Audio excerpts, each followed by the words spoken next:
जाए तो जो इस तरीके से आरोप लगा रहे हैं उनके खिलाफ कानूनी कार्रवाई किया जाए, जिससे कम से कम किसी अन्य पे कोई इस तरीके से आरोप कोई न लगा पाए। अच्छा प्रधान जी, आपका पूरे गांव व क्षेत्र में नाम शोहरत है, आपके नाम को ही बदनाम किया जा रहा है, क्या कहेंगे उस पर? केवल हमको बदनाम करने के लिए, राजनीतिक रूप से बदनाम करने, विद्वेष की वजह से बदनाम करने की कोशिश किया जा रहा है। मैं उच्च अधिकारियों से निवेदन करूंगा कि इसको जांच करा के कम से कम हमारे जो छवि को धूमिल करने की कोशिश किया जा रहा है उससे कम से कम हमको बचाया जाए।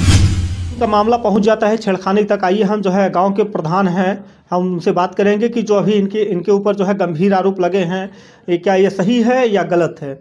आज जब पहुंचने पे पता होता है ज़मीनी की रंजिश, जो वो सरकारी ज़मीन है उसको लेकर प्रधान ने आपत्ति जाहिर की। तो जो लोग हैं, कोल बिरादरी के लोग हैं, उन्होंने जो है प्रधान पर और ठाकुर पक्ष के लोगों पर जो है आरोप लगाते हैं कि हमारे साथ छेड़खानी किए हैं और अनेक प्रकार की बातें करते हैं। प्रधान जी, क्या नाम है आपका? मनोज कुमार कुशवाहा, प्रधानपति मनोज कुमार कुशवाहा कोढ़ा। अच्छा, ये बताइए कि आपके ऊपर जो गंभीर आरोप लग रहे हैं कि एक महिला मंजू देवी जो आरोप लगा रही है, कह रही कि हमारे साथ छेड़खानी की है, हाथ पकड़े हैं, ये कहाँ तक बात सही है? ये आरोप सरासर बेबुनियाद है, बिल्कुल असत्य है। मैं तो उच्च अधिकारियों से निवेदन करूंगा कि इसकी जांच करा लिया जाए। अगर इसमें से जरा से भी सच्चाई पाया जाए तो हमको जहां जो सजा दिया जाए मैं उसके लिए तैयार हूं। अगर ये असत्य पाया जाए तो जो इस तरीके से आरोप लगा रहे हैं उनके खिलाफ कानूनी कार्रवाई किया जाए, जिससे कम से कम किसी अन्य पे कोई इस तरीके से आरोप कोई न लगा पाए। अच्छा प्रधान जी, आपका पूरे गांव व क्षेत्र में नाम शोहरत है, आपके नाम को ही बदनाम किया जा रहा है, क्या कहेंगे उस पर? केवल हमको बदनाम करने के लिए, राजनीतिक रूप से बदनाम करने, विद्वेष की वजह से बदनाम करने की कोशिश किया जा रहा है। मैं उच्च अधिकारियों से निवेदन करूंगा कि इसको जांच करा के कम से कम हमारे जो छवि को धूमिल करने की कोशिश किया जा रहा है उससे कम से कम हमको बचाया जाए। अच्छा, एक सवाल और करेंगे। अभी हमने जो है एक अधिवक्ता जो है उनसे बात किया है, तो कह रहे हैं कि यहाँ पे हिंदू मुस्लिम का राइट करवाया जा रहा है, ये कहाँ तक बात सही है? हमारे गांव में हिंदू मुस्लिम सब मिलजुल के रहते हैं, चाहे त्यौहार हो, चाहे हिंदुओं का त्यौहार हो, चाहे मुस्लिमों का त्यौहार हो, सब मिलजुल के मनाते हैं। कभी आज तक हिंदू मुस्लिम यहाँ पे नहीं हुआ है। इस तरीके से लोग करके केवल राजनीति अपना सिद्ध करने के लिए इस तरीके के आरोप लगा रहे हैं और इसमें कोई भी सत्यता नहीं है। हम तो कहते हैं आप किसी भी मुस्लिम या किसी हिंदू जिसके यहाँ आपको लगे आप जाइए, उनसे पूछे क्या गांव में कहीं हिंदू मुस्लिम की इस तरीके कोई माहौल है कि कोई मुस्लिम असुरक्षित हो या हिंदू असुरक्षित हो। हमारे यहाँ सब लोग आपस में मिलजुल के रहते हैं, कहीं से भी इस प्रकार की बातें नहीं हैं, ये सारी बातें असत्य हैं। जो इस तरीके से अफवाहें फैला रहे हैं उन पर क्या कार्रवाई होनी चाहिए? कानूनी रूप से हमने तो थाने पे भी जाके एसओ साहब से भी हमने कहा कि आप जांच कराइए, अगर हम लोग दोषी हैं तो हमारे खिलाफ कार्रवाई किए, या जो इस तरीके से गांव के माहौल को खराब करने की कोशिश कर रहे हैं उनके खिलाफ जो भी हो सके कठिन से कठिन कार्रवाई किया जाए, कानूनी कार्रवाई किया जाए, जिससे कि किसी अन्य के ऊपर इस तरीके का आरोप न लगाया जा सके। जी, आइए भाई साहब और हैं, उनसे बात करते हैं। क्या नाम है भैया आपका? समर बहादुर सिंह, ग्राम प्रधान प्रतिनिधि अकोढ़ा।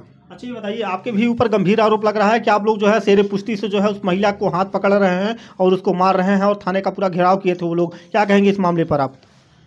ये जो मंजू देवी महिला द्वारा आरोप लगाया जा रहा है एकदम बेबुनियाद और निराधार है। ये राजनीतिक द्वेष के कारण हमारे यहाँ कुछ लोग ऐसे हैं जो गरीबों को गुमराह करके पैसा वसूलना पट्टे के नाम पर कि एसडीएम साहब से मेरी बात हुई है, मैं 20,000 दो, 50,000 दो, 10,000 दो, तुमको पट्टा दिलवाएंगे, यही करके गरीबों को गुमराह करके उन लोगों को ठगा जा रहा है। और हम लोगों के खिलाफ राजनीतिक द्वेष के कारण ये सब साजिश रची जा रही है।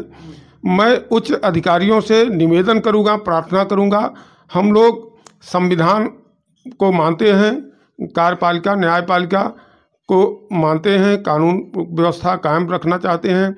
कभी भी हम लोगों के द्वारा यहाँ पर गलत कदम नहीं उठाया जाता है, न तो किसी के द्वारा होगी। जहाँ तक हो सकता है हम लोग सारे लोगों को एकजुट करके, समझा करके, बुझा करके किसी प्रकार की कोई दिक्कत नहीं होने देते और हिंदू मुस्लिम सारे लोग मिलकर जुल कर रहते हैं। हम लोग प्रधानी का चुनाव जीते हैं तो सबसे पहले मुस्लिम का कब्रस्तान की बाउंड्री बनवाए हैं, जो कि 15 साल प्रधान और प्रमुख भी रहे। इसके पहले मुस्लिम बिरादरी के मोहम्मद हसनैन द्वारा कभी कुछ नहीं कराया गया, लेकिन हम लोगों के द्वारा कम से कम 350 मीटर की बाउंड्री वाल बनवाई गई। तो ऐसा कुछ नहीं है, ये तो केवल राजनीतिक द्वेष के कारण और जनता को भरमा करके भड़काऊ भाषण दे करके विवाद उत्पन्न करवाया जा रहा है। क्या महिलाओं का आपने हाथ पकड़ा था या नहीं पकड़ा था? ये तो हम तो भाई सफाई देंगे ही। मैं तो करबद्ध प्रार्थना करूंगा यहाँ के आला अफसर से कि इसकी जांच, जैसे स्थानीय पुलिस के ऊपर भी आरोप लगाया जा रहा है, तो स्थानीय पुलिस से न जांच करा करके CBCID या किसी अन्य विभाग को देकर जांच करा ली जाए। अगर इसमें से हम लोग थोड़ा सा भी दोषी हों तो जितनी ज़्यादा से ज़्यादा सज़ा दी जाए उतना कम है। अगर बेबुनियाद पाया जाए तो जो लोग इस तरीके से वो कर रहे हैं, षड्यंत्र रच रहे हैं, जिस महिला द्वारा प्रार्थना पत्र दिलाया गया है उसके खिलाफ, और जो लोग साजिश रच रहे हैं उनके खिलाफ कठोर से कठोर कार्रवाई होनी चाहिए। देखिए, आज भाई साहब ने जो है बहुत अच्छी बात बोली है कि इसकी जो है विधिवत जांच कराई जाए, CBCID जांच कराई जाए। अगर कोई भी अगर दोषी पाया जाता है, अगर प्रधान प्रतिनिधि अगर दोषी पाए जाते हैं तो उनके खिलाफ कार्रवाई की जाए। अगर मंजू देवी और उनके आदमी और जो इसमें राजनीतिक द्वेष के कारण जो है विवाद उत्पन्न कराना चाहते हैं उनके खिलाफ कार्रवाई होनी चाहिए, अगर वो दोषी पाए जाते हैं। तो आप लोगों से एक अपील करूंगा और उच्च अधिकारियों से अपील करूंगा कि इस मामले को जो है हर तह तक जाकर देखा जाए कि क्या सही है और क्या गलत है। बहुत बहुत धन्यवाद।